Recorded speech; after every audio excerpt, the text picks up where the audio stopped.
Video skip பண்ணாதீங்க. ரொம்பவே மிகவும் எளிமையான பதிவு. கண் திருஷ்டி, வீட்டில் நகை அடகு, வீட்டில் பணம் தங்க மாட்டேன்து, நான் ஒரு பாசிட்டிவ் எனர்ஜி இல்லை, நெகட்டிவ் எனர்ஜியாக இருக்குது, இது எல்லாத்துக்கும் ஒரே தீர்வு நான் சொல்கிறேன்.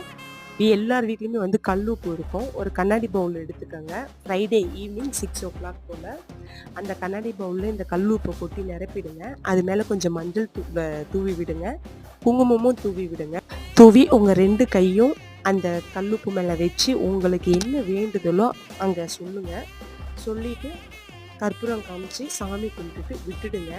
எண்ணி 3ஆவது நாள் ஞாயிற்றுக்கிழமை அந்த கல்லுப்பை எடுத்து தண்ணியில் கரைச்சிடுங்க. தண்ணியில் கரைக்க முடியாதவங்க, குளத்தில் அந்த மாதிரி கரைக்க முடியாதவங்க வீட்டு ஷிங்கில் போட்டு தண்ணியை திறந்து விட்டுடுங்க, கரைஞ்சிடும். இது 100% ஒர்க் ஆகுங்க. இது எனக்கு ஒர்க் ஆச்சு, அதனால தான் உங்கள் கூட ஷேர் பண்ணுறேன். இந்த மாதிரி டிப்ஸை தெரிஞ்சுக்க நம்ம சேனலை சப்ஸ்கிரைப் பண்ணுங்கள். Thank you so much.